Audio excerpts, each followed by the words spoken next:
Oh, Hey. Oh man, how we doing?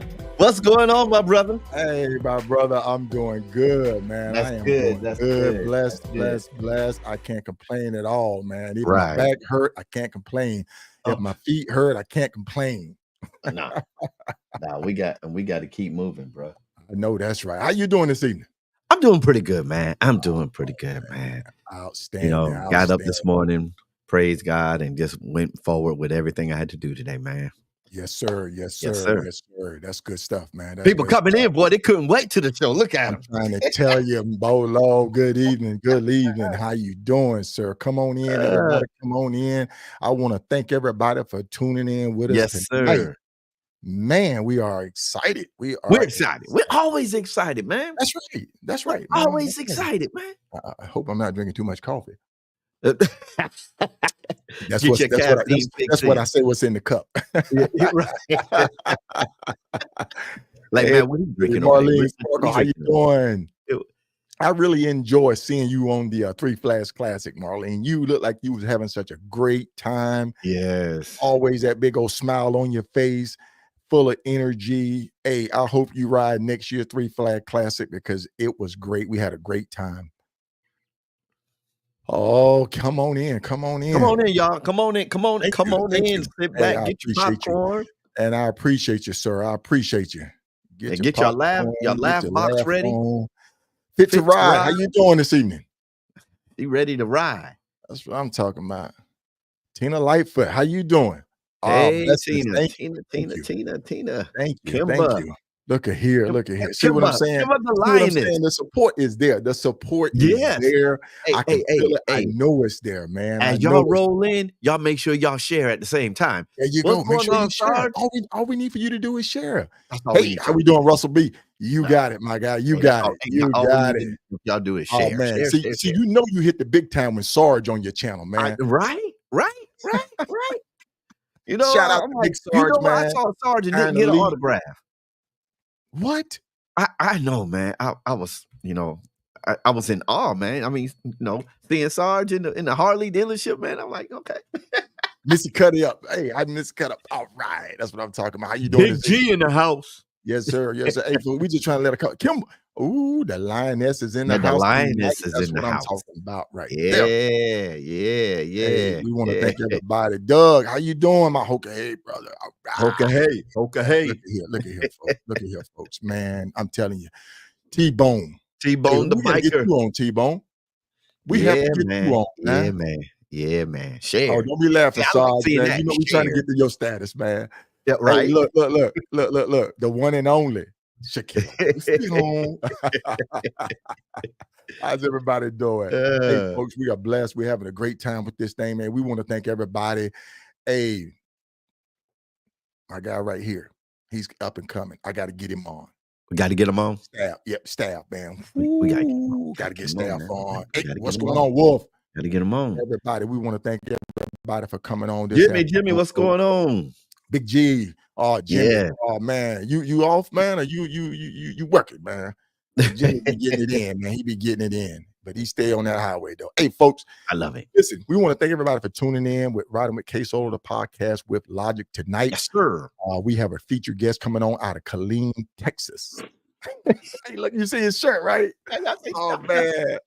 I like that. Hey, hey, man, even without the K on it, it still look good. Yes, we know who Ksolo is. That's it. April, how you doing? All right, look at that, folks. Yes. Come on in. Come on in. We're gonna go ahead and bring our featured guest in. How about bring him on in, man? We're gonna bring him in, and here he is. How you doing tonight, sir? What up, y'all? What's up? How y'all doing? Hey, man, we just having a great time. Doing what we love, man. Doing what we love. KA Drifta. Kool-Aid. What do you prefer, Kool-Aid or K Drifta? Because I know. Call whatever you want to call, man. Whatever. Hey, man, that's what I'm talking about, man. You call you K Drifta, K Drifta, KA Drifta. Hey, there you go. Hey, you KA Drifta, man. Hey, you keep your logic, man. Look here. I'm gonna say them all, so I won't miss the right ones. Thank you, Tony, for popping in just to say hi. Love it. Thank you. Hey, Tanya. Yes. That's my Tanya. right there. Yes. All right. So look, we're gonna dive right into this thing tonight.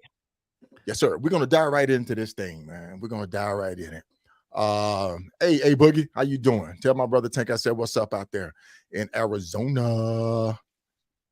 Oh man, let's get this thing started, Elijah. Yeah, all right, let's do it, man. Let's do it, bro. Let's do it. How you doing this evening again, sir? I'm doing great, man. How y'all doing? Hey man, you see what we doing, man. We up here having a good time. Yeah, having a good time with it. I don't know what kind of coffee Ksolo got, but we doing it good. Hey, so we know who we have. I know, right? Hey, man, it's coffee, man. It's coffee. It's coffee. Let me take a little sip right quick. Take a little sip of coffee. It's coffee. Yes, sir. But hey, man, K Drifta, man, we're happy to have you on tonight, man. I've been following you for a while on social media, taking a look at some of your journeys, man, and you've been an inspiration. Hey, Tone, my guy, tea time, salute. And wanted to bring you on to kind of share with the people a little bit about your get down, about what inspires you, what motivates you, what do you get out of motorcycle riding and being an enthusiast to the culture, and then being affiliated in an MC. So a lot of that you bring to the table, and we want to share with people because on this platform, hey Becky, on this godson, Reginald, my kin folks up there in Baltimore, we wanted to kind of share your experience with other riders, man, so that they can kind of get out there and maybe take on some of that, or maybe see some of the sites and places and visions journey that you've been on. Yeah. So that's what we want to do, man. So without further ado, I want to just jump right into your affiliation now, because I've always wanted to give, if you're a part of an organization, we always want to give them shout out. We all want to give them recognition because, hey, you're a part of a family or group, and we definitely don't want to just leave them out because they are part of you. Right. So just give us a little bit of your affiliation, and we're just going to roll from there. I'm part of the world famous Unleashed Beast MC. Mother chapter out of Killeen, Texas, man. We got chapters all over United States, but we're centrally located here in Central Texas with our mother chapter out of Killeen, Texas. We got chapters in Hawaii, North, South Carolina, Virginia, Missouri, Houston, Waco,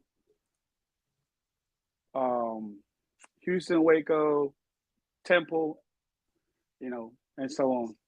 Okay. You part of the mother chapter? Are you part of the founding group that started Unleashed Beast? Yes, I'm one of the founders. Okay. That's what's up. I could just say one of the originals. Founder original is one of those names that get mixed up. Right. This description is crazy. I could just say one of the originals. Okay. That's what's up, man. That's what's up, man. I know we had a not long. People don't know we had a long conversation in the pre-production, and one thing I like about what a Kool-Aid said is how much his organization is involved in the community. That's one thing we want to definitely point out, how much they're involved, giving back to the community at large in which they ride in. Right. That's right. It's a must. Yeah. Yes, sir. As a matter of fact, y'all have an event coming up that you're going to be giving back to the community. Yes, we got a trunk or treat for the kids. We do that every year. The kids come out and get free candy, free food, free drinks right now. And then right after that, we're going to roll into Thanksgiving. So we fed over close to 400 people last year. And it's just not for the homeless. It's for anybody in the community that needs to eat. If you down about to go to McDonald's, you see that, you come on and get a free plate. And we cook all the food. There ain't no store-bought food. We actually cook it in the homes and bring it and serve it hot. You can sit down. We got a clubhouse out. You can sit and eat, watch the football game, watch TV, whatever you want to watch. Got a couple TVs on the wall. So you could sit down and watch. So watch TV and enjoy your meal.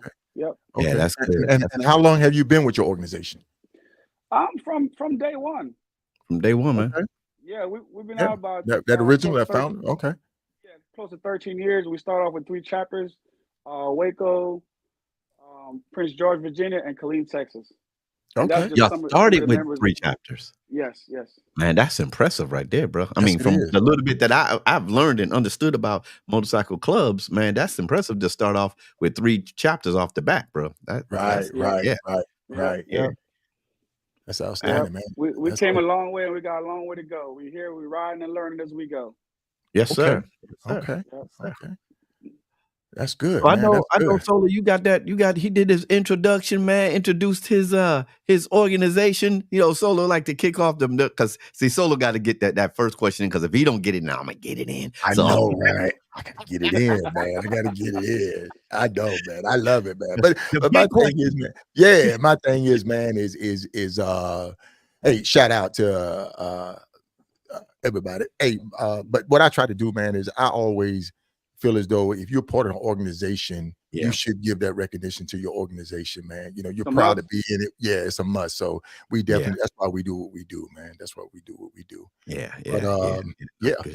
So, and there's another thing that the 3 of us have in common. And folks, we're just kind of, you know, letting people tune in right now, get going, chime on. But in the pre-production, we had this discussion. We all are veterans, correct? All of us, all of us. There's one great branch on here. Then there's the other 2. You know, I'm just saying. You know, the Air Force ain't got no planes. The Army got more planes than the Air Force. See, FYI. And look here. They I don't know how are you gonna say the Army? The ground pounding, dirt digging guys got more planes. Hey, you're breaking up. I'm about to lose your signal, Logic. I'm about to lose your signal, man. That's right. Go Army, man. Go Army. Go Army. Hey, man, we love it. Hey, all y'all commenting Army all day. Go Army. I'm gonna hit this delete button. Hey, Logic. Don't be like that. Go ahead, stand up. Don't be like that. Hey, this is what we got coming out, man. This is gonna be coming out with the ride with Ksolo Fire. Hey, don't be like that. Don't be like that. Oh, man. So my shirt said "Make rides, not excuses." That's right. Make rides, not excuses. Rides, not excuses, man. Hey, look, don't be like that. Look at Fit to Ride, Go Army, and she a member of my church, man. How you guys do me like that? Good. Hey, folks, we just having a good time tonight, man. We're gonna get this thing started. Definitely one thing that I want to just bring up, man. Another one I like to recognize is family, man. Family. Yes. You are a family man. Am I correct? Oh yeah. Yes, that's right. Yep. Shout out to the missus. And what we like to do. Yes. Like what we try to do, man. Delia. Okay. Yeah, everybody pronounce her name again. Her name is Ardelia, but her name everybody call her Delia. Delia. Okay. All right. She hails from Virginia. If you say VA, she's gonna be like 2 up, 2 down. She's proud of where she's from. That's it. I was gonna say that 2 up, 2 down. 2 up, 2 down. Shout out to the 2 up, 2 downs. All right. Man. Oh man. So on that note, we're gonna talk about balance, man, priorities, and the support. That is key into what we're doing. And folks, if you're just tuning in, we have Kool-Aid, aka KA Drifta, on with us tonight out of Killeen, Texas. Yes. We're just getting this thing started, man. We've been talking about affiliation. Now we're going to go into a little bit about the family life before we get to rolling into it, because, you know, all of this ties in, all of it connects to the rider, to what we do. And without that support, you know what I'm saying? We can't do what we do. We can't go out there with a peace of mind. We can't go out there and ride and enjoy and get that thrill out of this without that support from home. So that's what we definitely want to just talk about for a quick minute, if we can, sure. You know, if you're open to it. So Logic, I know we had talked about support because, you know, your wife supported you coming to the RTE and on the road. Yes, sir. I could not do it without her. Really, with her in my ear, and then when I'm on the road by alone solo, she's always there to support me, give me my prayers and everything before I roll out the garage. And I was taught a long time ago, you know, make sure you leave home okay.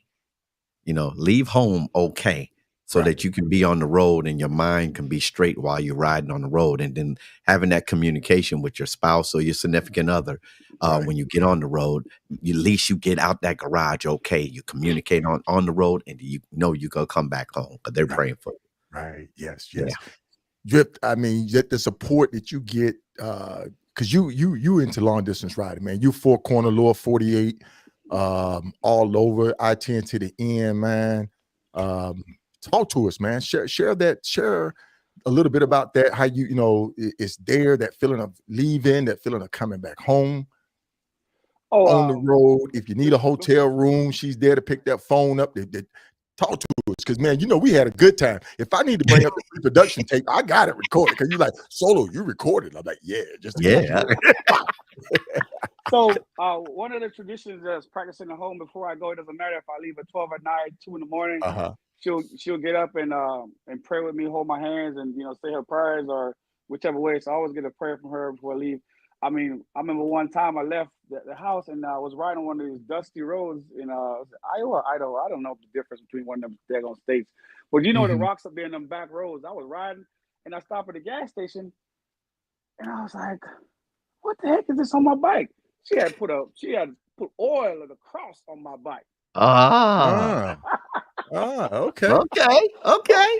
Got that anointing before you left. Yeah, because she tried to put it on me. I'm like, I don't want that on me. I'm gonna be sweating. That's not gonna get in my eyes. Right. Me. Good deal, man. Good deal. The whole bike was by itself, like all the dust and the imprint of it was just sitting there in the front of it, just by itself going down the road. Okay. Okay. She always got my location. I'm trying to call me. I'm always she always know where I'm at, wherever I ride on the road. So got my location going with that, and my close family members have my location. So at least 5 to 10 people got my location where I'm at. If I'm by myself, I'm with somebody else. It's just one of the things we do. Yeah. So. Okay. And so your wife is so when she has your location, if you go off course or anything, you somewhere where you just stop for a long period of time, I don't know, it might have been a cramp or something. She always checking in on you. I believe that. Oh yeah. Yeah. Oh, yeah. Yeah. She like that empty road right there. She know the route better than me sometimes. She know the states and everything. She's like, you check the weather? I'm like, hold on, I'm the one doing the riding. Right. Mm-hmm. Right. Yes. Check the weather. She's like, so this is one of those moments right here that we have on the screen where we're talking about being out there, man, nowhere, back roads, backwoods yonder, right there. Backwoods yonder. I like that right there, man. I like that. I don't know what it is about this show. Logic can attest to it, but if we say something, it's bound to happen elsewhere. It's coming out elsewhere. So I'm just gonna give you a warning right now. You may hear or see that somewhere else again, man. Somebody gonna do a patch. Hey, I'm gonna go ahead and tell you now. We are gonna be the premier podcast for the culture, for the set. Yes, we are. We will be the premier. If you say it enough, we will be the premier channel, right? Podcast right here. Premier. It's like you know how back in the day they said if Oprah say something about your book gonna sell. You come on this podcast, you say something as good as you said, somebody gonna get a patch. They gonna do a flyer. Hey, you guys say inspire, so that's just part of it. People are always gonna look up for something that you do because anywhere you travel, somebody's gonna see it and wanna do it. Yeah, so that's just part of it. We're pretty much just teaching and giving people stuff for their toolbox so they can go out and do their own thing. Right. Okay. Yeah, man. So I got a question. Are we ready for questions there, Solo? Yes, sir. Okay. I got a question. Since we just finished talking about family, excuse me. My question is, how do you balance? Because I saw the picture when you had you and your wife on there, and it had priorities on there. How do you balance your club affiliation, your club responsibilities with your personal life, with your family, and the pleasure that you have. You got balance, priorities, and support. So how do you balance those two? It's a tough thing to do. To be honest with you, it's not as easy as it looks. You got to have a conversation, and sometimes the conversation don't end the right way. Sometimes somebody else, get upset, or the other person don't like what's going on. But if you got something to do, just how you get it done. But there's always a conversation about where you're going and how long you're gonna be gone.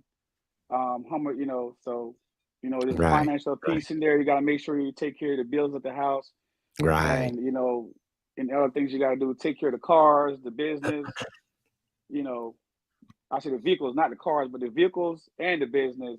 Right. So you just got to make sure all that is taken care of, and then you got to make sure you have enough money to go out there and do what you got to do.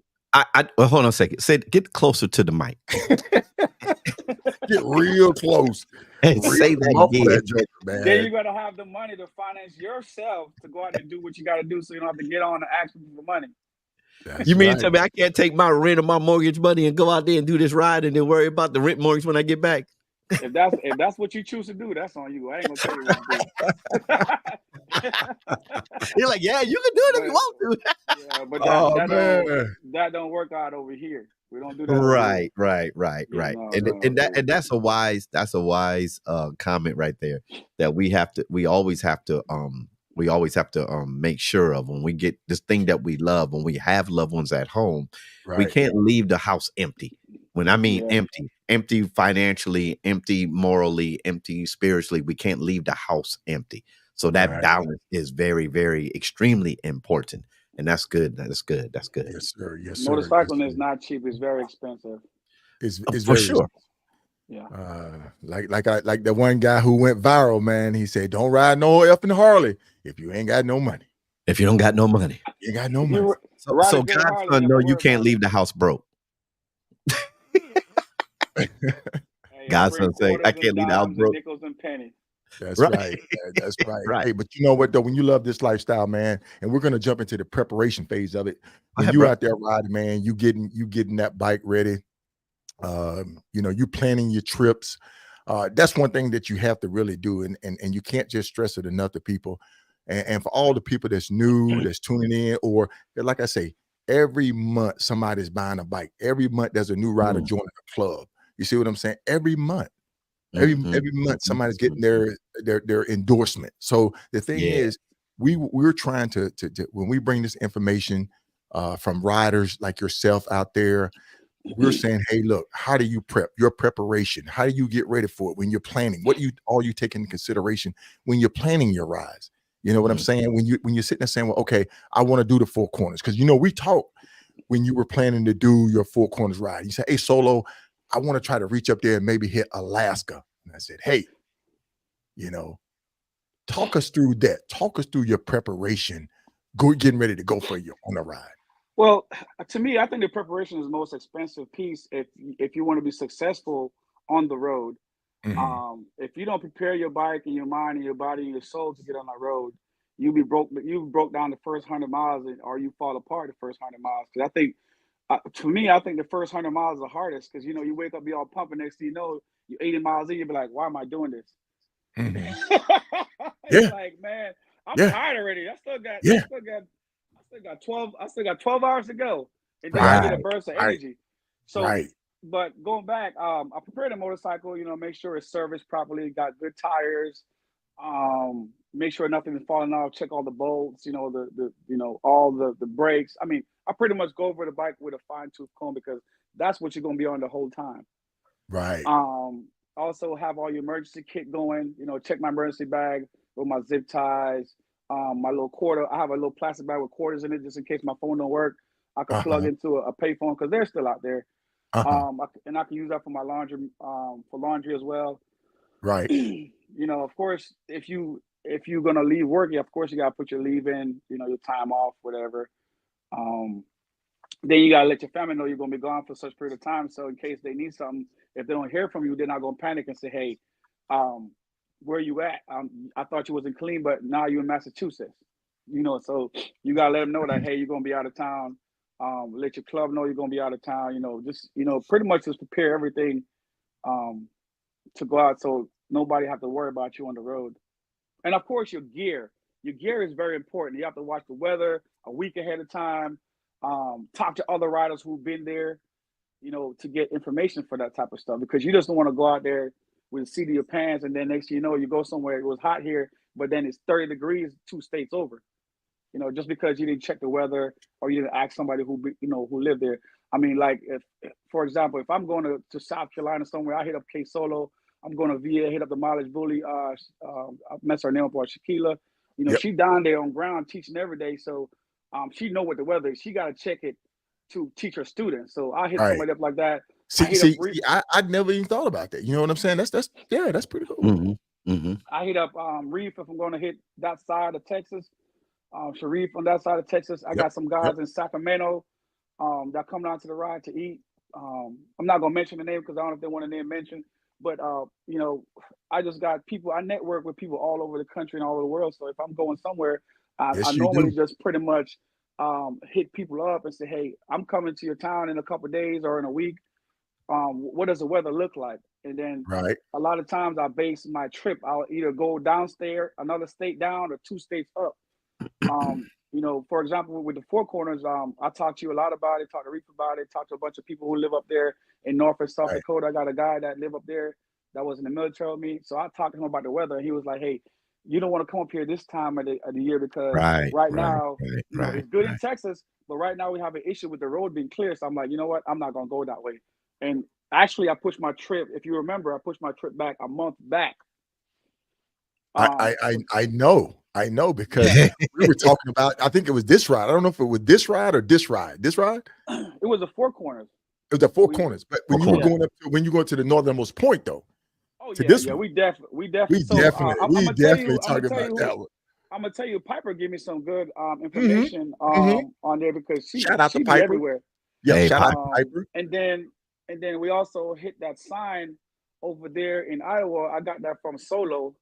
He through a mutual friend, he let us know about it, and I told my guys like, "Hey, there's a sign. It's a couple 100 miles out the way, and like y'all want to go there? We don't care." So okay, we going. So we ain't going there, and we had to check the weather. So I had my suit on prior to that. So I took my suit off in Oklahoma because it was blazing hot. I'm talking about I literally had to dump water on my clothes. Yeah, now here's a question I have for you on that note, and I think we talked about it briefly during the pre-production. Clothing. We're talking about clothing. Yeah. We're talking about riding gear. We're talking about riding gear. And making sure your stuff is zipped up. Yeah, you brought up some good points about the riding gear, about how people see somebody riding it and not know how to operate it, not know how to use it. Function. Remember, please, just go ahead. Go ahead. All right, my brother Fumes. We got the Clem suit. And when I got it, I just threw it on. I'm like, oh yeah, I see everybody ride. It should be good. But that thing had 4 zippers on there. And me, I was so excited about wearing it and not getting wet and soaked. So I just zipped the first one down. We riding through Washington and we stopped. He's like, "What's wrong?" I said, "Man, I'm sorry. I'm wet from the rooter to the tutor." He started laughing. He said, "Did I tell you to zip up all 4 layers?" I said, "Man, I thought it'd be good." He's like, "Nah, that's why you wet." Right. Yeah. So I had the gear, but I didn't use it properly. I didn't put my other layer up on the bottom. So after that, I put my heated gear up on there and I check all the layers, and I was good to go. I mean, we rode from the bottom of Washington State all the way to the top, and then from the top all the way to the bottom in the rain. But I was dry the rest of the time. Right. But for like 12 hours, I was wet. Man. And I'm in this expensive suit, and I'm like, I don't got rid of 2 other suits already just for the sole purpose of it being wet. And it's supposed to be, but you have to use it the proper way, because if you have a gear and you don't use it the right way, it could be detrimental. It's not beneficial to you. So you have to make sure you learn. So would you recommend new riders coming in? I'm a traditional rider, and I say traditional. That means that I still wear jeans. I still wear leathers. I wear I don't. He doesn't get cold. He got that jean jacket. He doesn't get cold. I get cold easily. He don't get cold. Oh man.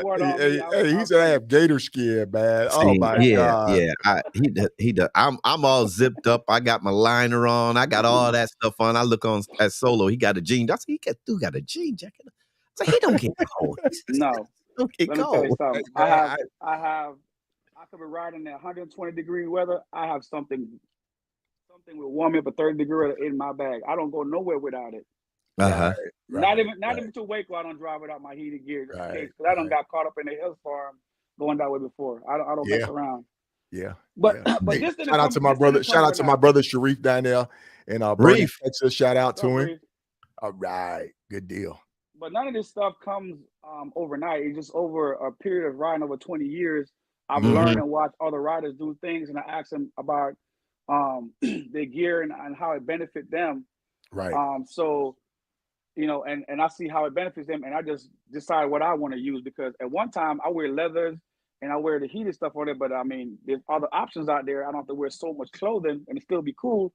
Right. So I end up going to the suits. Okay. Okay. Logic. I'm gonna let you take this next one. Mac Miller. Come on, man. Come on. We had such a great time in the pre-production, man. I was all in the conversation. I was like, oh, okay. All right. Let me since you talked about the Four Corners, you talked about going up to the most northern part. What was the most rewarding ride? What was your most rewarding ride? And what made that particular ride stand out?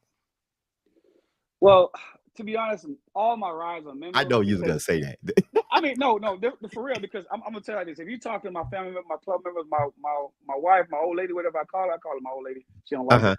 But I call her my old lady. But as bikers, we know the terminology, and that's a respect thing. That is the highest form of respect that you can say about your significant other, your old lady. I talk to my clubs, my club brothers and sisters about these rides. These are things that I've planned over a period of time and stuff that I wanted to do. And I'm like, I'm getting older. I ain't trying to be on a bike no 60 years old trying to do no Four Corners. And them guys can do it. I salute them, but I ain't gonna do it at 60 years old. I promise you. I'm gonna be doing other little rides around here. It's just a time frame that I want to get all this stuff done, and I'm just doing them as much as I can. It's tough because I ride for many reasons, for my mental health. And I ride for that's coming. We going in there. You can go right ahead and lead into it. I ride for my mental health, and I ride for others who can't do it.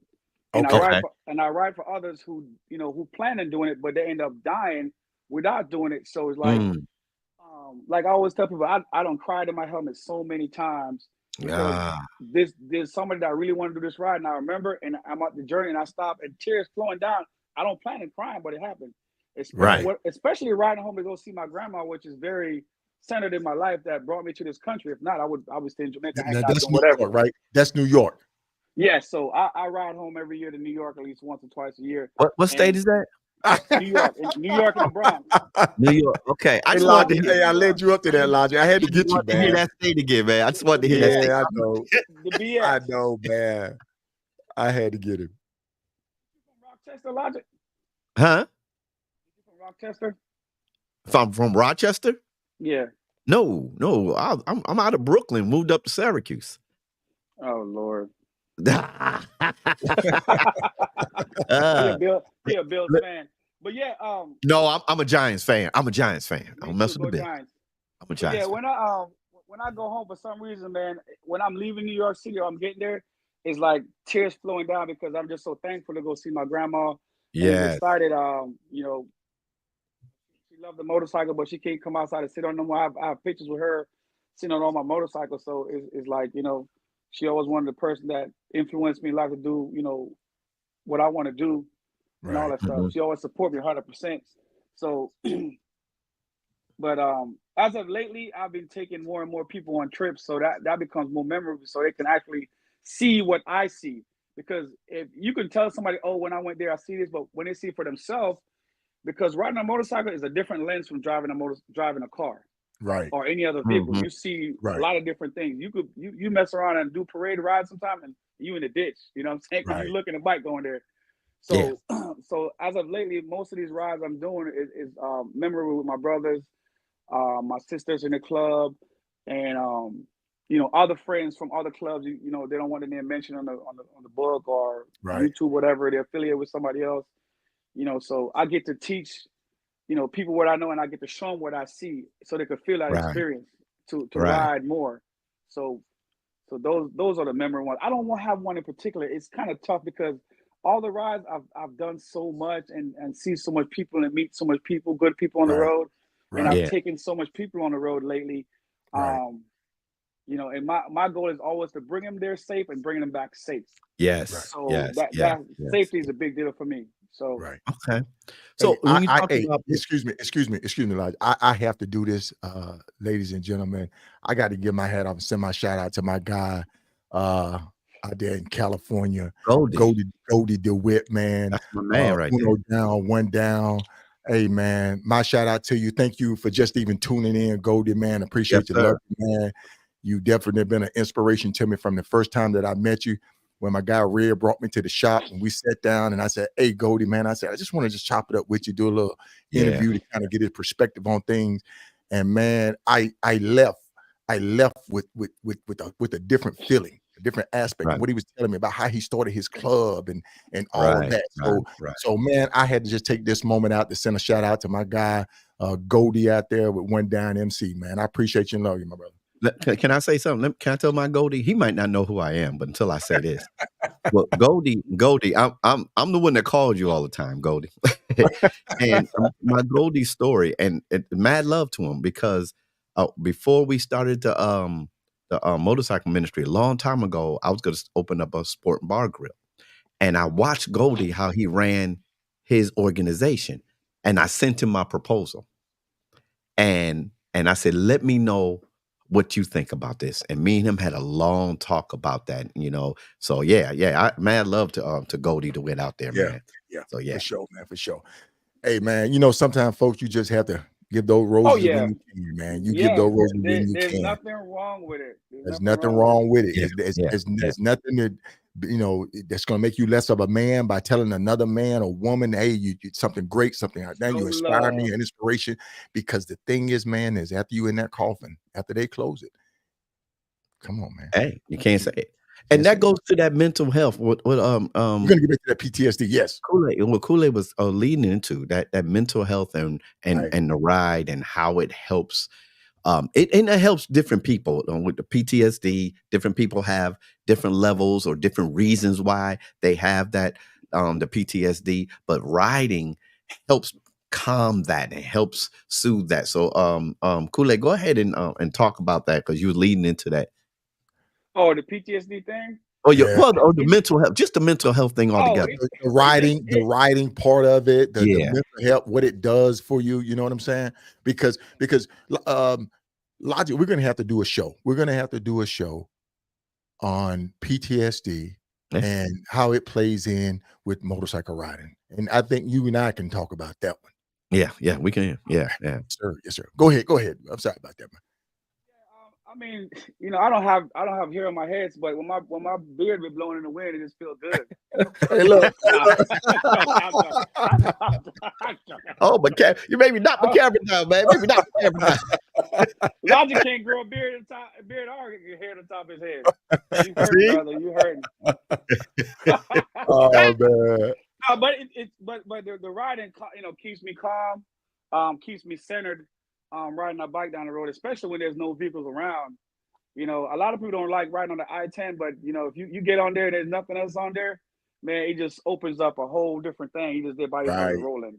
Yeah. You know, and you just focus on the road, you calm, ain't nothing, you know, and a lot of times riding clears your mind and start bringing a whole bunch of ideas. Because a lot of times when I have to stop and pull over and write a whole bunch of stuff down that comes to mind from riding. So the riding inspired me too to do better as a person and as a rider, you know. So the people that you meet, you have a story about this gentleman right here, and I wanted to bring it back up.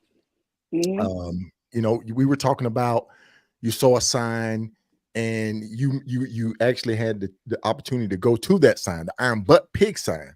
Yeah. And you had the pleasure of meeting this gentleman who is the maker of that sign, who property that is on, and he told you a story. Yeah. He told me a lot of stories.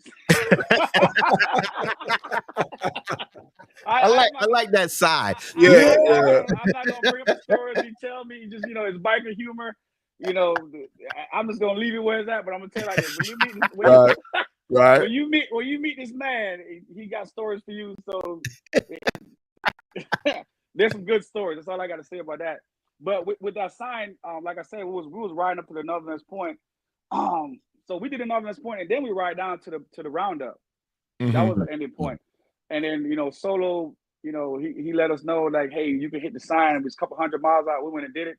And while we were there taking a picture, I was like, man, I wish the guy who did the sign, was around here because it was dark, kind of dark when was out there. Right. Then he popped out of nowhere, and then was like, oh, so you're the man behind the sign. And I was kind of envious of Ksolo because he did the sign on the other one, and then he's over here with both signs. Because I was trying to get it before they move it. If people don't know, that sign moved twice. Right. Yep. Yeah. Okay. So Solo and a couple guys had that up on us, so he could break. He always brag that, you didn't get the picture with it on the side of the road. You got it inside the house where it's safe. That's what he said. But we safely park our bikes and we take our picture. We didn't have to sit on the side of the road, be all scared like Solo was trying to get a good angle because it was dangerous. It's a little road it's on. It's not a big road. Yep. Was it some cornfields out there? Yep. And ain't no gas. No cornfield. No cornfields. Out there. Barely any gas station. I almost ran out of fuel. My little light was singing. This little light of mine. Hey, that little gas meter was hanging on by a thread. Yeah, and he was telling me 14 miles away from another gas station. I'm like, man, and my club brothers back there had the cameras out because they trying to get stuff on me.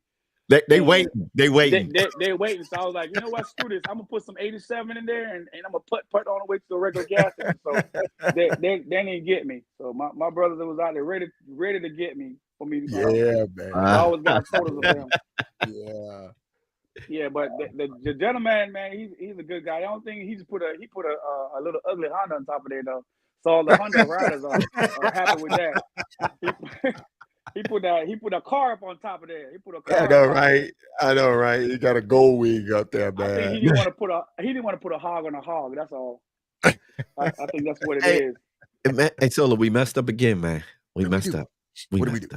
Because as soon as he said that, I remember we didn't ask him, what do you ride? And what's the name of your ride? See, because we know what he rides. Let me tell you something. I know what everybody knows. Go ahead. We know what he rides. What do you ride, my brother? Well, I'm currently riding one of my motorcycles. I got several of them, right? So I'm riding Pound Town. It's a 2020 Road Glide. That's my Indian right there. Because I was going to ask you about that, right? See, he's talking about the Harley, but he also has an Indian. I got rid of that Indian. I put about 40,000 miles on it and sold it. When I started riding cross country, I was refusing to ride anything over 40 or 50,000 miles. Just the reason because I told motorcycles and a lot of people can say what they want. After they hit 50,000 miles of pounding, you're gonna break down a lot. So even with good maintenance, man, don't tell me that, man. That means I gotta get a new bike, man. I don't know, man. I don't know. I have hit the ultimate, man. I have hit the ultimate. So I only know from my experience. That's my phobia. When I pick up bikes on the side of the road, that's my phobia. Mm-hmm. So my bike is not touched. It ain't got no cam. Normally I put a cam and a tune and all that. My bike is not tuned. So your long distance road. So you said your long distance bike, your traveling bike. Yeah, you don't do any work to it. No exhaust, and a filter. Slip on. I do slip-ons. Yeah, I may do bars. I got bars. That front wheel, but for me, that front wheel now is gonna stay what it is. I would have met y'all before I did a whole header on that V-Ride. One on it. That's what I'm gonna keep on it, man. Because I'm telling you, when you in the middle of nowhere and you got a nail in your tire, that TPS sensor goes off, and they say, "Hey, the only thing we got is stock right now. Put it on. Put it on." Yep. But if you don't got the right rim, because you got a big 35, 40-inch tire. Did you ever ride a big wheel bike? Yeah, I still own a big wheel bike, and I put about 9,000 miles on it, and I ride all of the country on it. But it was so heavy. I was so tired of riding it, and I get fatigued real quick. I mean, I did it just to prove people say, "Hey, you can ride a big wheel cross country." Okay. But it's a painful thing. I ain't gonna lie to you. You get the wobbling. Okay, go ahead. I was about to ask you. Hey, Kool-Aid. April said she wasn't not sure how she feel about that, man. Bashing that victory, man. That Vic. Well, I owned a victory maybe for 1 week and I sold it back. That's how I feel about a victory. Well, you see what Kimber said? You see what Kimber said? When he said that, she said, not on the Yamaha. I know, right? Listen, all motorcycles break down, okay? They all break That's down. True. That's true. That's true. Listen, I own a motorcycle towing company, and I got pictures of every brand motorcycles on my trailer. Hey, folks, we can give a shout. Hey, give a shout out to your business, man. We ain't no shame. Give a shout out to your business. Pick up motorcycle transport. That's okay. Pick up motorcycle transport. The name I pick up. You break down. I pick you up. You pick up motorcycle transport. If you in the Killeen, Texas area down there, folks, hit up Kool-Aid, man. You got some issues. He's gonna be able to help you out, man. Just make sure your insurance is good to pay the cost. If I break down way up here, I'm not too far from Killeen, but way up here, I'm gonna call Kool-Aid. I'm gonna say, look, man, I'm up here in Plano. Man, Logic, you close to home. You ain't gonna come pick you up. Just push I'm not. Hey, I'll go as long as your money go. I promise you. Hey, I'm gonna tell you how much it costs, and then you pay for it. I'm gonna show up. Oh man. Hey folks, I just want to thank everybody for tuning in. Yes. Great time, great conversation. Typically I'll jump over to YouTube, but we've been having such a great time with KA Drifta. Tonight we're going to stay where we're at. We're going to keep it as is because you do have some people watching on Facebook, and we want people to know, hear your word, hear your message, man, and see what this thing all about. But hey, stay tuned. Hold on one second, right quick, folks. We'll be right back.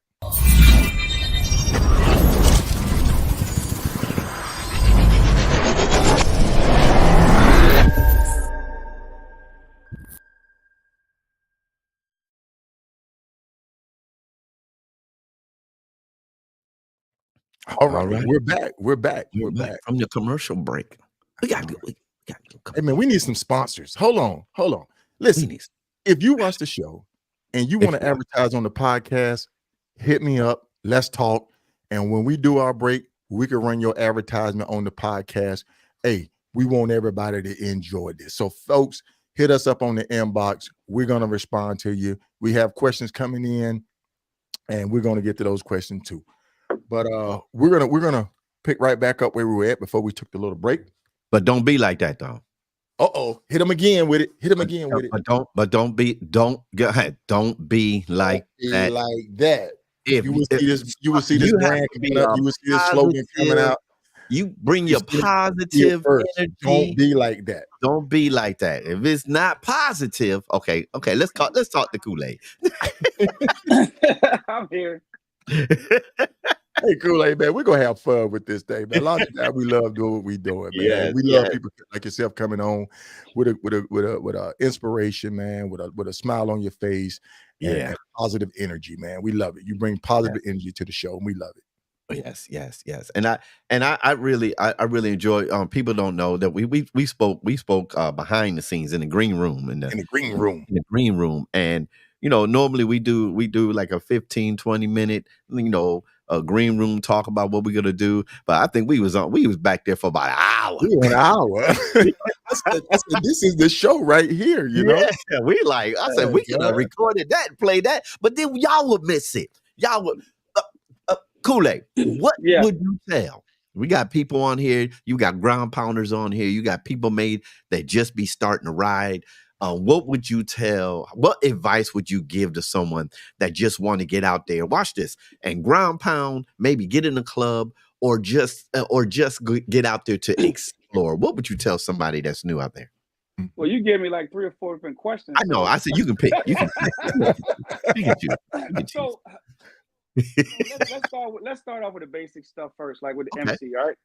So a lot of people don't know. I prospected for my club for 2 years, right? I met my brother Pop. He's the founder of ULBMC, along with other members.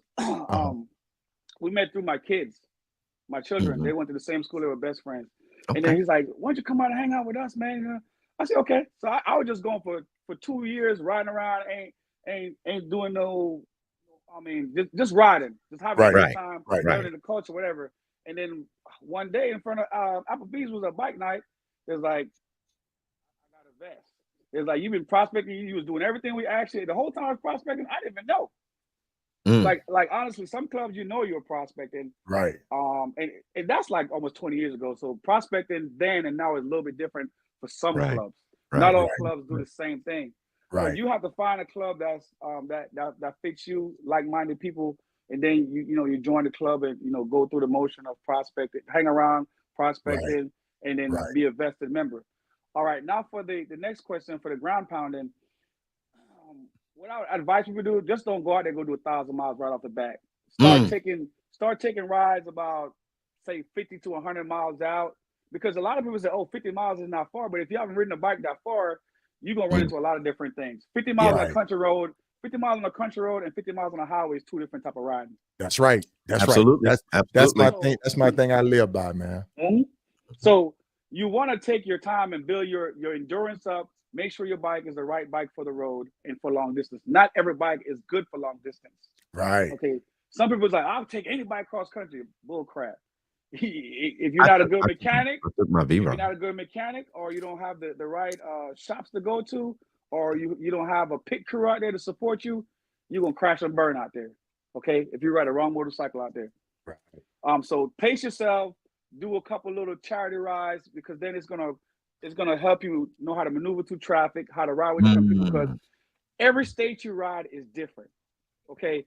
Like, you could think you could ride in New York or Chicago or LA. You started mistaken. You have a culture shock riding for around real. somewhere. Yeah, for real. Riding in Texas. If you only ride an open road in Texas and you mess around, go to Houston or Dallas, or ride through Killeen, you're in trouble. You're in trouble. Or even ride in Canada. You gonna have. We're gonna talk about that. Yeah. So I'm gonna tell you like this. You have to pace yourself, make a couple trips here and there, and see how your body, because it's all about muscle memory riding a motorcycle. Right. You could be the strongest guy out there. That's right. You mess around and drop the bike riding an hour. We talked about that. We talked about dropping the bike. You feel like jelly. So you have to build up your endurance and your time. Just don't. I mean, some people do it. Don't get me wrong. Right. Hey, some people are built like that, but for me, it took over like the course of. Right. Like Solo is. Which I was. He's an anomaly. Because I seen some of the stuff what he was doing back in the day. He started off and built himself up. So don't listen to that. He got that gator skin now. Before he had the sheepskin. So he started off with sheepskin. Now he got gator skin. But yeah, you have to build yourself up, man. Build your, and also your pockets up with some money too. Keep going back to that. Keep going back to that. You gotta get you some sponsors and some people who gonna help you out. But just have some money. Yeah, have a couple dollars. You're gonna need have a couple of dollars. You're gonna need them. You're gonna need them. Mario, my guy in Seattle, Washington. How you doing, man? Hope you're healing up good out there, my brother. Yes. And what's the other question? I answered the MC and the ground pounding part. What was the other question? I forgot that. I'm old. I gotta get to. I said just somebody that just want to start out. I mean, you said the ground pounding, but just somebody that just want to start out, just exploring. I may ride, but I want to go and explore. Okay, like I said, if you live in a town, travel 100 miles from your town, do some turn and burns, and come back and see how your body feels. Mm-hmm.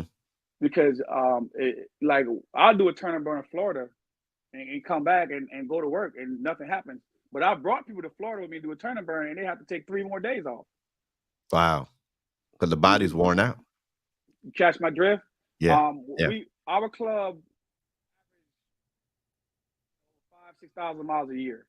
And most of the stuff we ride through, you can ride one ride is 400 to 500 miles when we ride from here to on the backside of Houston, or we go to the field meets somewhere else out of town.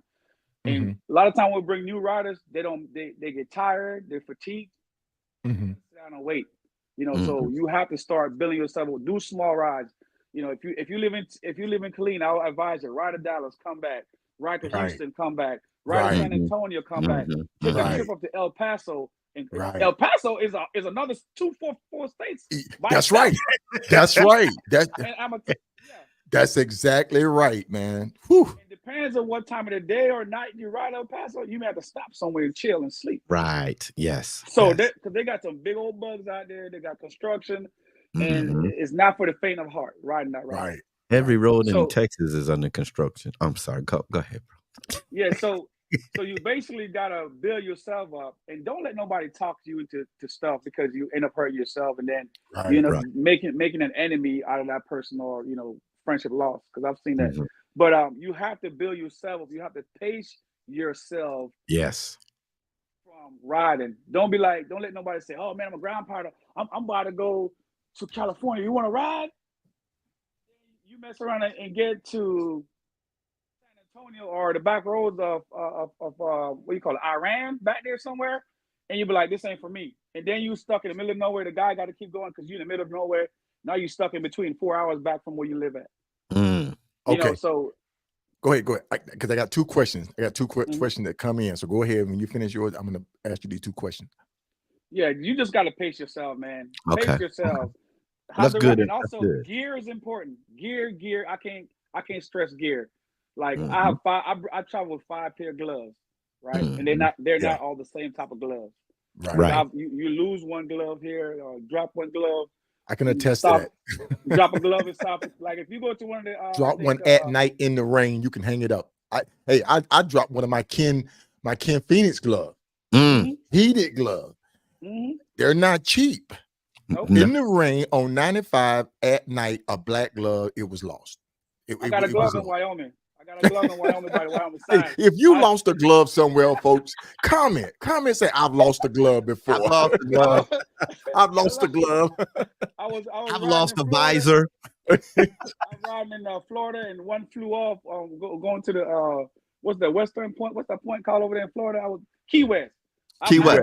I had one. I stuck it in my little water holder, and I'm about to grab it. I think flew over the bridge. I was mad. I was mad because that's one of my favorite gloves. I just cut a hole in it. Oh man! Hey, we're gonna ask this question right quick from Jake. Jake said, "Do you remember your first long ride?" Woo, man! My longest ride, first long ride was from here to Atlanta on my ZX14. Okay. From Killeen, and that's way back in the day. I bought my 14, and there was some events going on up there, and I was hearing about all the events up there in Atlanta, all the bike scene. In one weekend we had a 4-day weekend, and I jumped on that thing and rode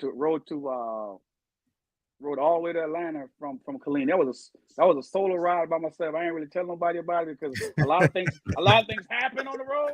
Yeah. You don't want to talk to nobody about it. You don't want to talk to nobody about it. You don't want to talk to nobody about it. Oh man! I started riding, right, and I got the long view, and I had to stay there for like 4 hours, take a nap. I was done. And right. Yeah, from Killeen. And I'm telling you, we used to ride a long view all the time to field meets. And when you ride in a group, it's difference with riding by yourself. Right. So I'm like, man, I could get to Louisiana, and no. I got the long view. I was tired out. I sat there for like 4-5 hours, and it took up the whole weekend. I got to Atlanta probably Saturday morning, missed everything. Right. I missed everything. Got late. Okay. Wow. The next morning and ride back. Start taking me 2 days to get back. Right. Oh man. 2 days. You see Lightfoot question logic? Huh? No. Lightfoot's question, where is it at? I didn't see it. I'm looking for it. I don't see it. What ride would you ride for an overnight of a bunch of? Oh, there it is. What that? Oh. What does it mean? I can't have clarity on that. What ride would you ride for an overnight of a bunch of new girls? Basically, what Lightfoot is saying is, if you have a new group of female riders, and I don't like to say female riders or male riders, I just say riders. Just riders. A new group of riders. Overnight ride.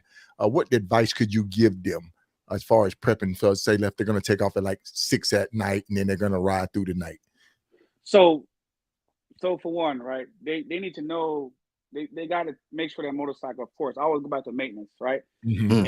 And also make sure the gear is right. Then you got to see what the weather is like, okay?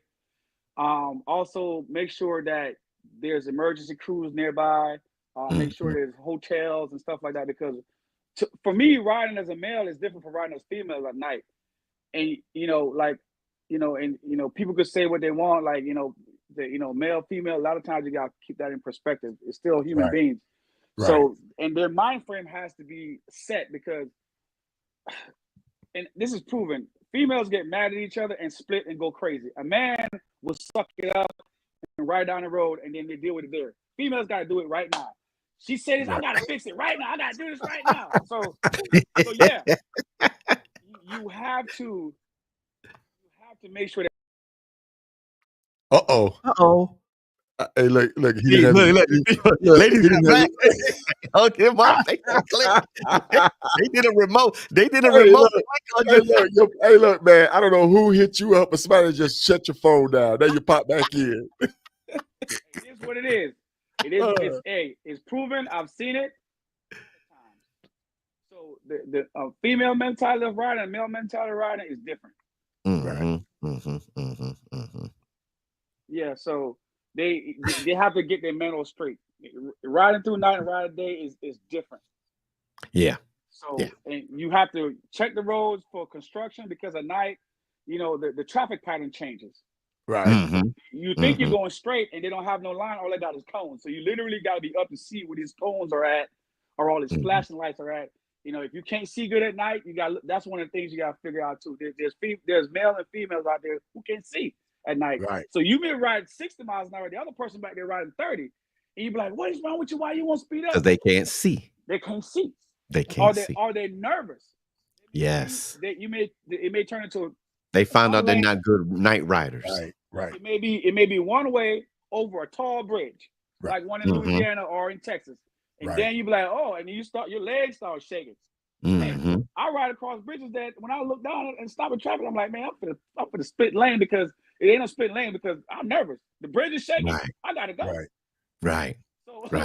So you got to put all that in perspective: the rider skill, the weather, the motorcycle, and the will to ride at night. Right. Yes. Yeah, and you got to. Hey, Greg, thank you for tuning in out of Montana, man. What the weather like right now in Montana? Well, you said a lot, and listening to Ksolo, Reef, yourself, and a lot of other riders.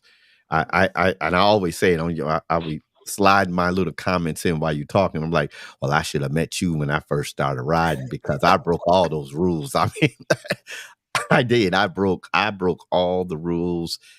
People ask me about my ride to Key West, and I say, yeah, I did it. The way I did it, I will never advise people to do it my way. The way I did it, because I broke all the rules. We could have lost our lives the way I did it because I was ambitious. I was ready to go. Blah blah blah blah. And so that information you give and you gave tonight is very valuable and vital for people that want to get out there and really do it right and safely. So thank you for that. Thank you. That picture is way out there. Go get it. Hey, talk to us about this. I've been to this location before, the Harriet Tubman mural, and took the tour and actually went out to the island. Were you able to go to the island to take the tour? I missed the boat and I had to go.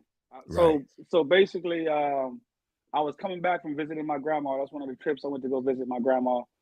Was that the recent one or that we just talked? No. That was another trip.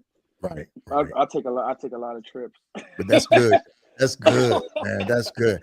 And speaking of other trips, we talked to you about taking a first-time rider out with you, and then we talked about you riding in a group. That was one of the topics we were going to talk about tonight. You ready to jump into that? Yeah, let's do it. Okay. So a new rider just joined your chapter, your club. How would you take him out? How would you prepare him for it? Would you let him ride for a couple of months first, or would you just say, hey, let's go, man? You need to, because I know some clubs they don't mess around. I'm not gonna call it a name because but some club will put you out there on the super slab as a prospect, or as soon as you get your pass, they're gonna expect you to be blasting at 95 to 100 miles an hour in a group.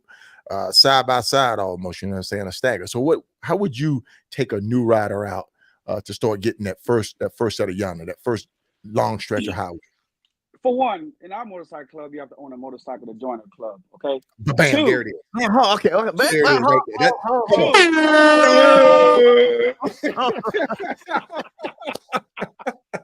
We got sound effects. He keeps doing nuggets out here. First, you gotta have some nuggets. And you gotta have some money. Money and a bike. Have a motorcycle. I'm not about no money. I'm talking about this. Hey, listen. Two, you gotta cross 2 or 7 state sign in our club to join the club. And each state sign is 4 to 5 or 6 or 9 hours away. Okay. We live in Central Texas. So you're gonna get some miles. You're gonna get some experience. Absolutely. So when it's and then, like I said, we average about 500-600 miles on a weekend when we go on trips for event and you're prospecting. So so they're gonna be experienced. They're just not gonna doing 1,000 miles in a day or 900, but they're gonna be ready. Okay. Yeah. And you took a new rider with you on this trip here, didn't you? No, not that. That was solo. That's a solo ride for myself. I did a solo ride by myself. I rode from Killeen to Canada to visit my brother. My brother lives in Canada, and I went up there. I haven't seen him like in 15 years. I went up there and seen him in Canada, and I also hang out with Lost Gypsy Nation. I met those guys several years ago, and I told one day I'm going to stop and see them. So they were in the same area as my brother, so it was like a one band trip. But I've taken new riders, man. From different times, cross country, cross, 12-hour ride, 1,500 mile ride one way, 1,500 miles back the other way. But what I do, I always brief them up. I let them know what gear to pack. Make sure their bikes is same thing I do for myself. I do for the riders who are gonna go with me. I make sure the bike service have some gear. A lot of times they don't have all the gear like I have, so they're gonna feel some pain. They're gonna get cold. They're gonna be hot. But do you give them advice though? Listen, I give them advice. I give them advice, and they're grown men and grown women. And sometimes they don't like to listen. They have to get their own experience. So once they experience that cold and that heat, the next time we go somewhere, they got that gear, and they always talk about it. That man, I was cold and Kool-Aid was warm. Yep, I told you to bring it. We got a question coming. Elijah, which one you got? You see Pink Panther? Can you see her question? Yeah, Pamela Pink Panther. Okay. So, as a female, you gotta take precautions, right? Yeah. It's a whole different world out there.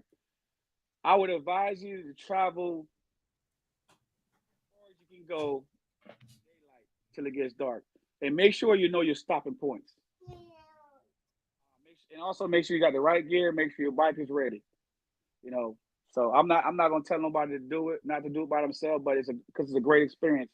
But you got to take more precautions than ever, So you got to make sure you and don't ride a bigger bike that you can hold up. If your bike fall down, you ride it by yourself, you're going to catch hell picking it up. Right. You're going to mess around and go to a gas station and your leg turn jello. You think you put your stand on the bike's going to be on the side. Right. And Lightfoot is talking about that now, about getting new students. Lightfoot, we're going to have to get you on the show. So, I think they should plan their trip ahead of time. Weather, plan where they go, their stopping points, all that stuff. They got to plan everything to the T, and have some people in different places. If you need some help, you can get there. Your roadside assistance, your license, your insurance, all that stuff. You carry, bring your little pea shooter, put it somewhere in the bag. You may need it. Just don't try to take it to Canada. Don't try to take it to Canada. You can't cross the border. And let me say this to all those that carry. Let's say it like that. In the state of Texas, y'all know we have that you don't have to have your license. I've been trying to tell people this. You don't have to have your license in the state of Texas, blah, blah, blah, blah. Okay.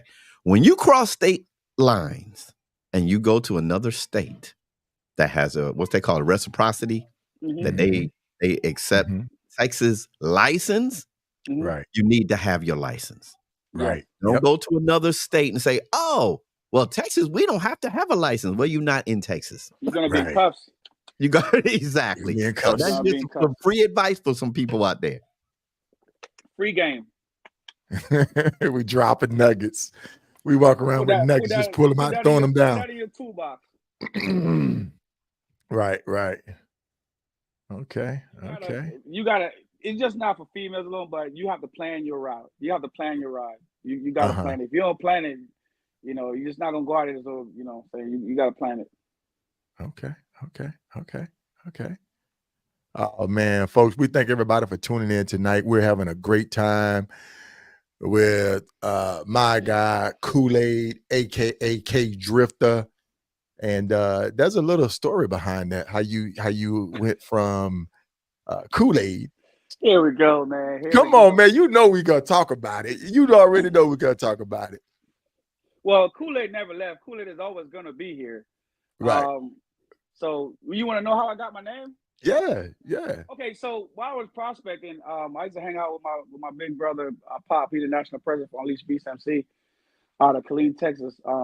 So basically, I used to hang out with him all the time, go visit his dad, his mom, his parents, and every time I go there, I always joke about. They was like, "What you want to drink?" I said, "I want some Kool-Aid." So every time I get there, his dad always got me a picture of Kool-Aid made. Mom, his close relatives and close friends always got me Kool-Aid. So when I guess he told his dad I'm going to get passed in, his dad was like, "You got to name him Kool-Aid." He always asked for Kool-Aid. so that's and then I had a good friend with his name Kool-Aid. I had to let him know. I said, "Hey man, I'm in the Jordan's motorcycle club. They gave me Kool-Aid." He's like, "Cool." He didn't have a problem with it because a lot of times people get names and somebody else get a name. Some people feel some type of way. Right. So I had to clear it up. And how I got to KA Drifter, I got this a guy I know in the club. Like everywhere I go, he always like, "Man, you drifting all over the place, man. You didn't name you a drifter. You didn't change your name to Drifter." And then I had a friend with the same name. They spell the name D-I-T-E-R, but I spell my name D-R-T-A. Right. And I also let that person know, like, hey, I got a name going to add to my name. How you feel about it? To me, I think motorcycle protocol is kind of like a respect thing. It's because a lot of times people grab stuff in the motorcycle culture, just do it because they feel like they can do it. But if you respect that person that has that before you, you always talk to that person about it. Right. So I got cleared for my names, and I earned my names. I just didn't come up and say, "Hey, my name is Black Hulk or Black Jesus or something."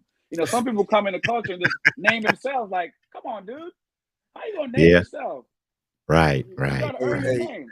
Hey, I got to send a shout out to this young lady right here, Michelle Dawson, aka Ladybug. We go way back, Ladybug and I. And I remember when Ladybug wanted to ride. She wanted to get a motorcycle. She was like, "I want to ride a motorcycle. I'm gonna get me a motorcycle." She's from New York too, by the way, you two. Say that. New York in the house. Brooklyn's in the house. I'm sorry, I haven't. Brooklyn, Bed-Stuy. She's probably gonna the Bronx, the BX. The BX. Do or die, man. Do or die, man. Do or die. Do or die. Best one.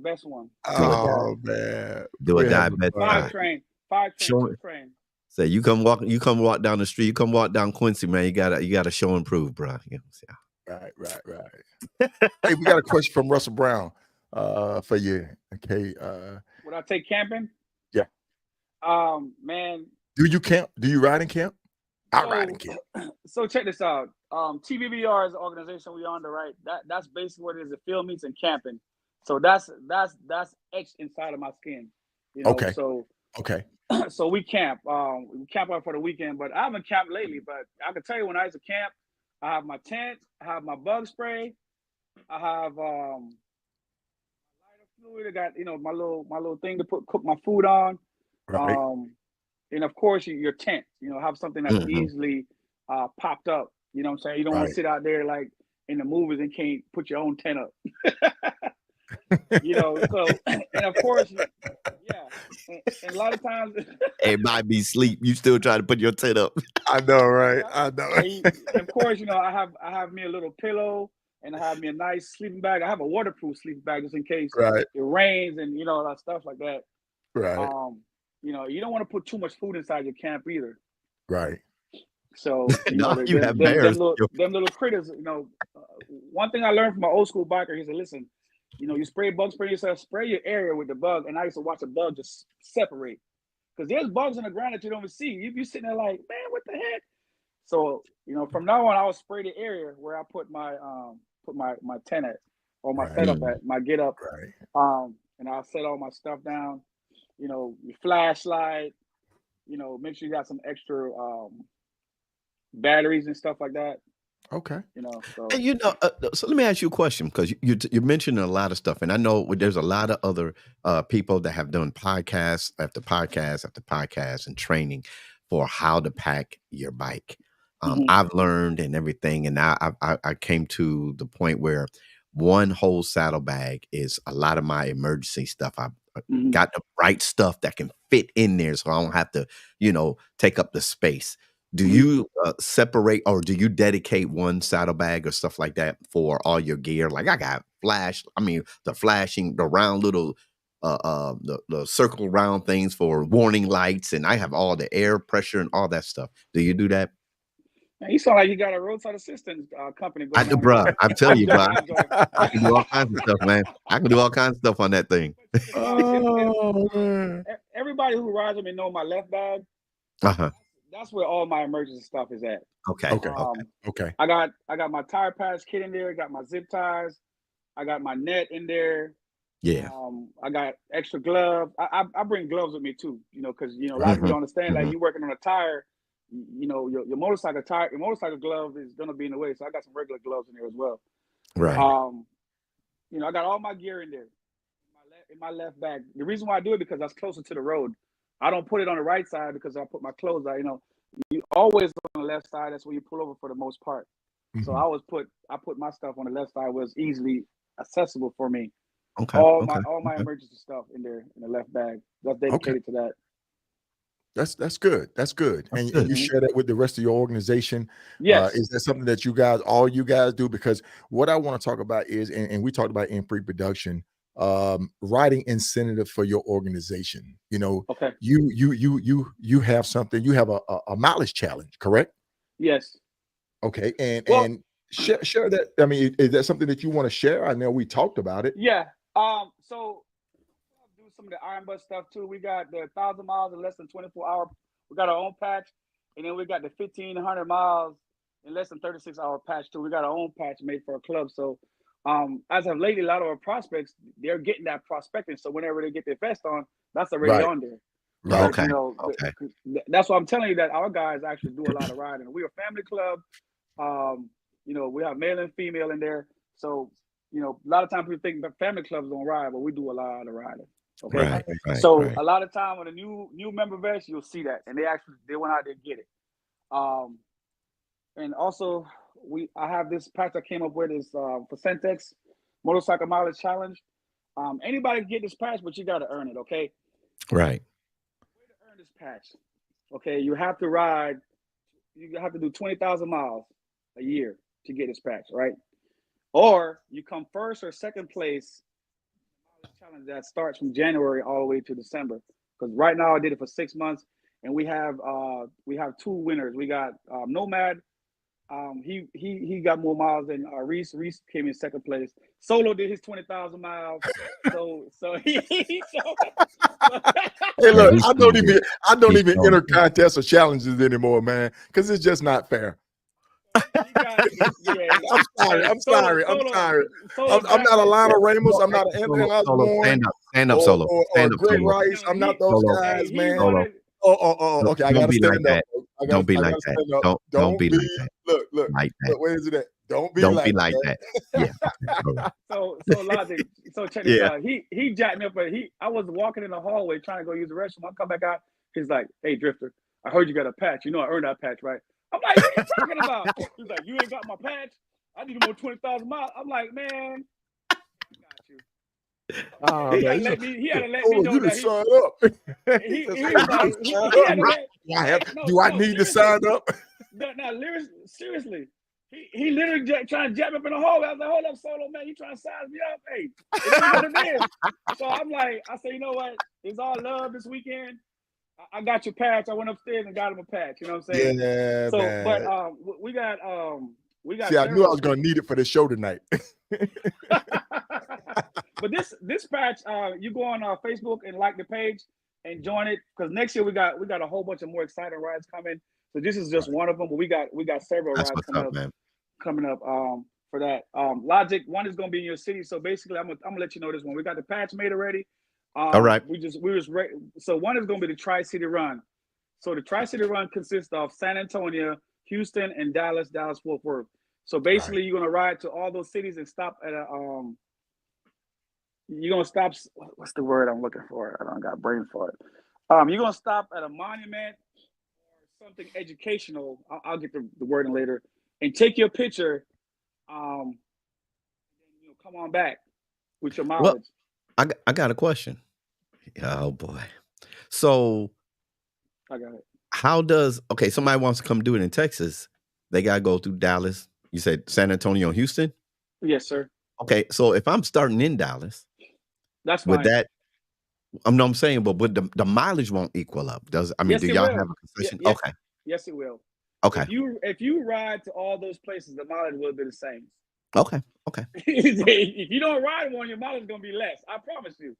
Oh no, I'm logically thinking, bro. It's just like riding the Four Corners. You're gonna average about 10,000 miles. Okay, there's no going around it.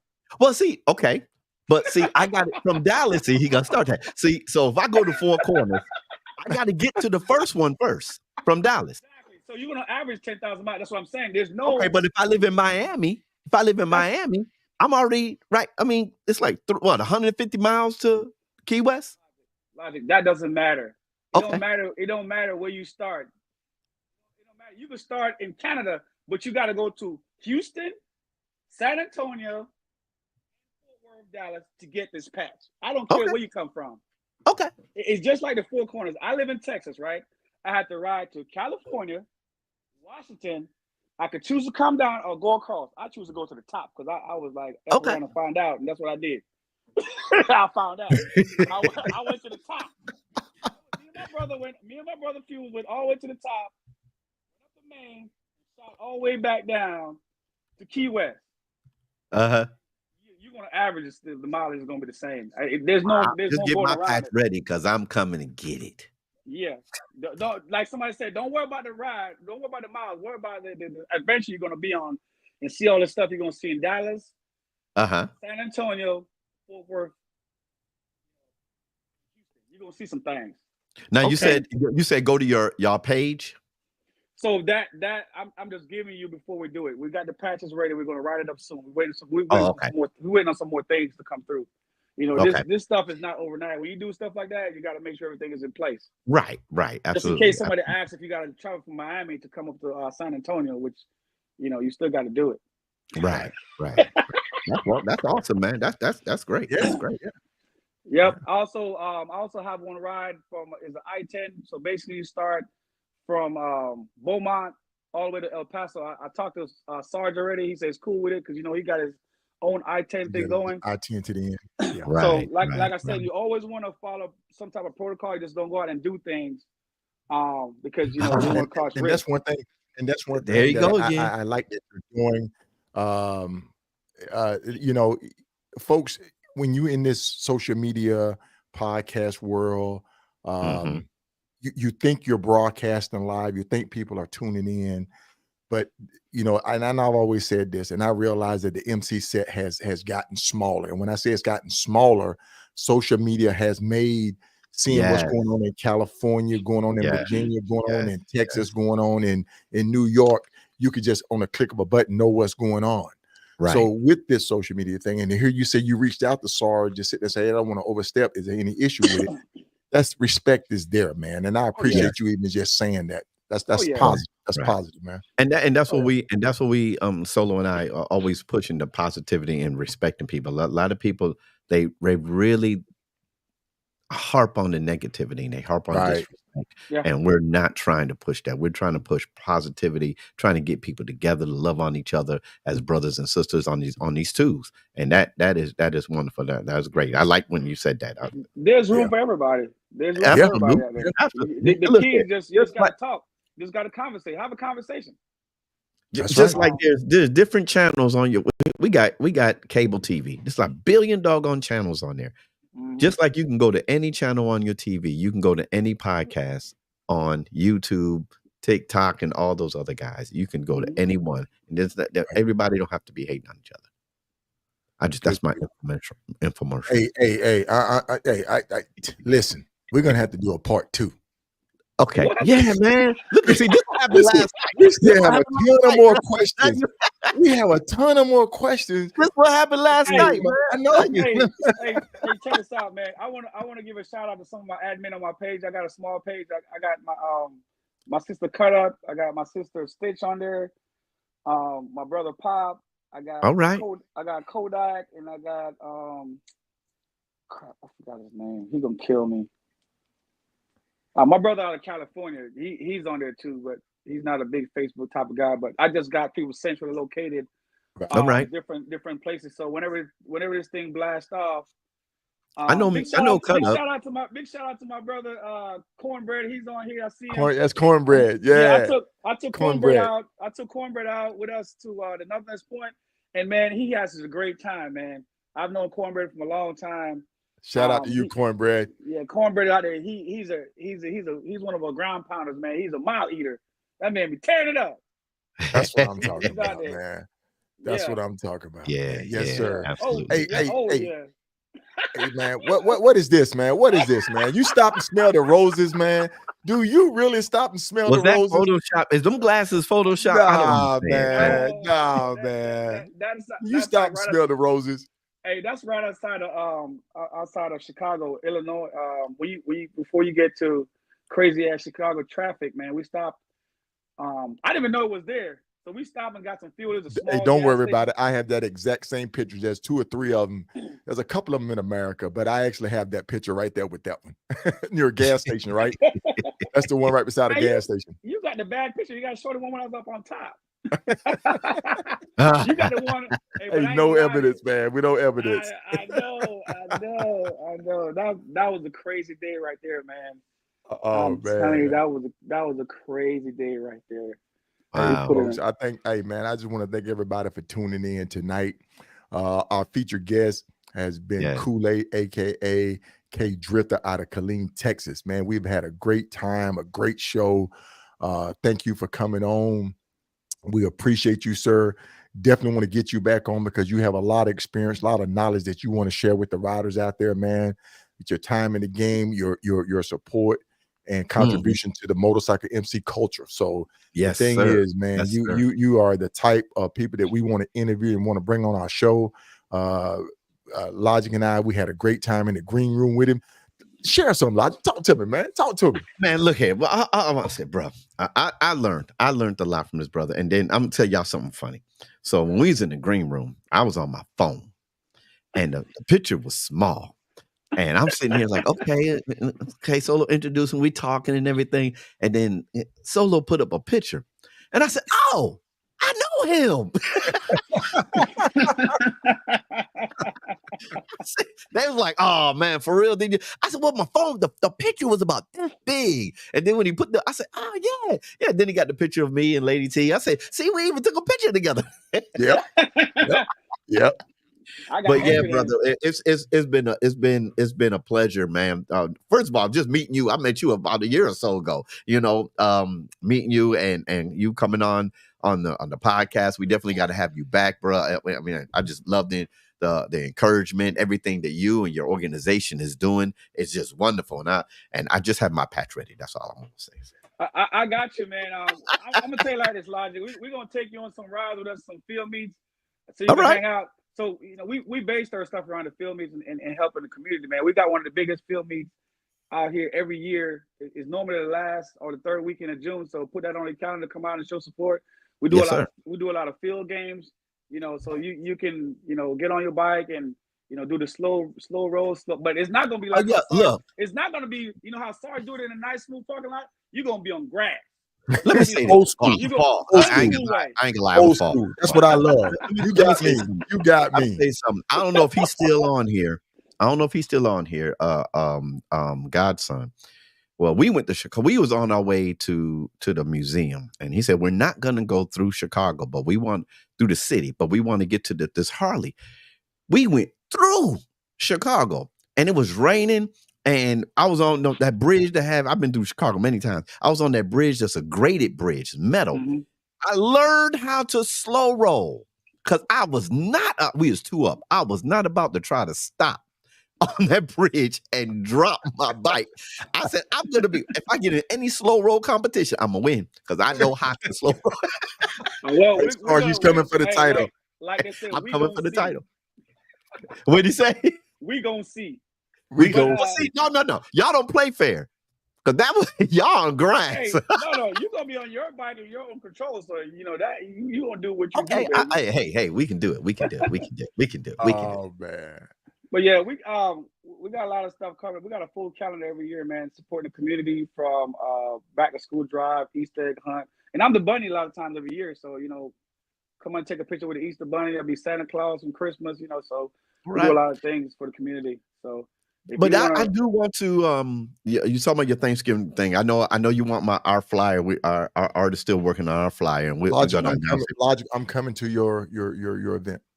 Okay, on the 16th of November. You're talking about your Thanksgiving event, because we serve. I mean, my church, we done served practically over 300,000 meals in the 15 years we've been around, and we do our Thanksgiving event. We're doing it on the 16th of November. We're serving 500 plates. I definitely want to get a chance to come down and support y'all with that, because I love outreach. That's just that runs through my blood.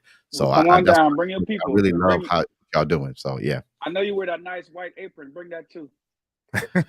My apron's gonna be. If I wear an apron, bro, it's gonna be orange. Hey, listen, man. Oh my goodness, folks, we've had a distinct pleasure and honor. Yes, Drifta on with us tonight, aka Kool-Aid, man, and we appreciate you, sir. We're definitely gonna have to have you back on, because this has been a great show. We went about 30 minutes over our time. I try to keep it about an hour, but hey, this 30 minutes has all been informative, every minute of it. But sir, we're gonna say good night to you. We appreciate you. We love to have you back on. Also, you have something coming up. You got something in the works with your podcast. Am I correct? No, it's not a podcast. I'm not there yet, but eventually, hopefully, I get there. I want to just do.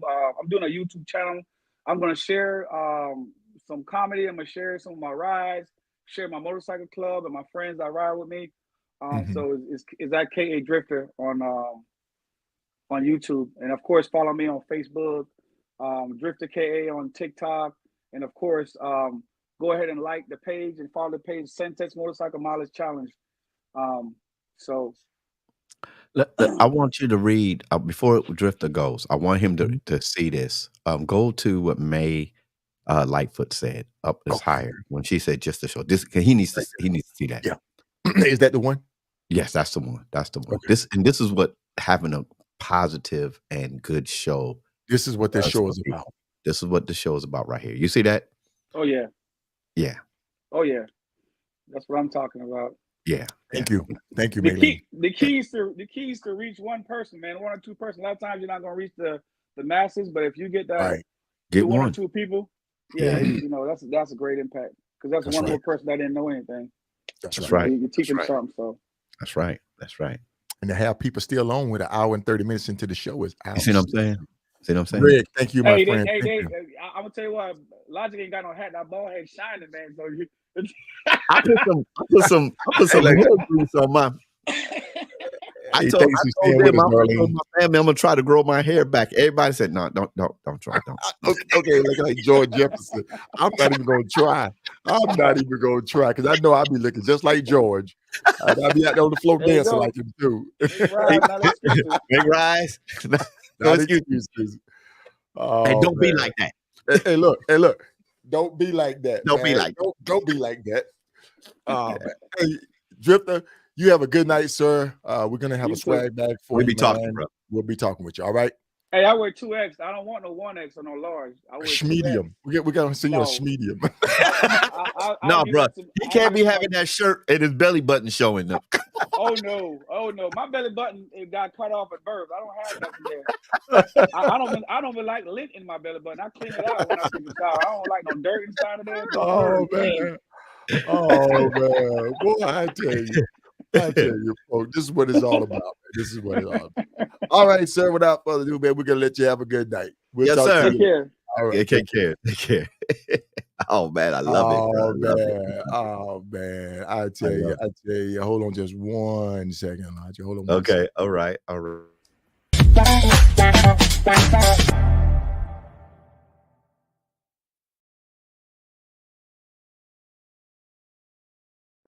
See, he surprised me with that, y'all. I didn't even not know that. This is the after hour right here. The final countdown, man. How did we do tonight? Oh man, we did. I think we did great. I'm looking at all the comments, and everybody thinks to say it's a great show. This is what we want to bring to y'all out there to be the premiere. We will be the premiere. We will be the premiere podcast for the urban and not just for the urban community, for everybody. Everybody tune in. Listen, if you have this energy, if you have positive messages you want to get out, hit us up on the inbox. We'll get you on the show. We have people hitting us up, lining up. Yeah. Things are getting full. Time slots are getting full. Right now, we're just doing one episode a week. But who knows if we need to maybe think about it. But it's all about timing. It's all about time. We're still trying to get our feet wet. We're still trying to get the show up and running, get our equipment right, get our sound, to get our image and everything coming across in a professional manner. Got the sound coming through. Sound's coming through. Hit me with it one time. Hit me with something. That's not us. That's not us, man. That's not us, man. But the thing about this, you're right. That's not us. The thing about this, we can program this. That's right. And we can make our unique sound. So yeah, we're holding it. We're holding the door open for you to leave, folks. You guys can go ahead and leave. Yeah, y'all can leave because we just have fun. Leave. We're just in here open the door for you because we hate to see you go. We hate to see you go. We hate to see you go. And listen, y'all, I'm gonna go ahead and say, I'm gonna say y'all done heard it about 100 times. We're all about positivity. Okay, Solo said, y'all hit us up. You know, we may want to bring you on. You have to have that positive attitude. You have to have that good spirit. You have to, the show is Riding with Ksolo, the podcast with Logic. You can't come on here not liking Ksolo and liking me, not liking me and liking Ksolo. You can't. No. It don't work that way. It don't work that way. You may not like Ksolo, but you love Logic. But come on up here anyway. No, we don't do that. We don't do that.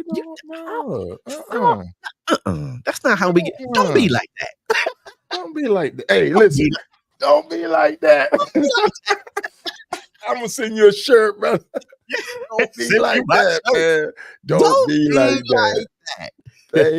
Thank you, folks. Thank you y'all for being here this evening, though. Yeah. But listen, we're gonna go ahead and shut this thing down as y'all walk out the door. Hey, and remember, aspire to inspire.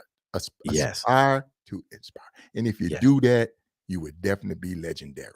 All right, Logic. Yes, sir. For all you bikers out there, ride hard, ride safe, and always ride on faith and keep it logical. All right, folks. Y'all have a good night. Bye.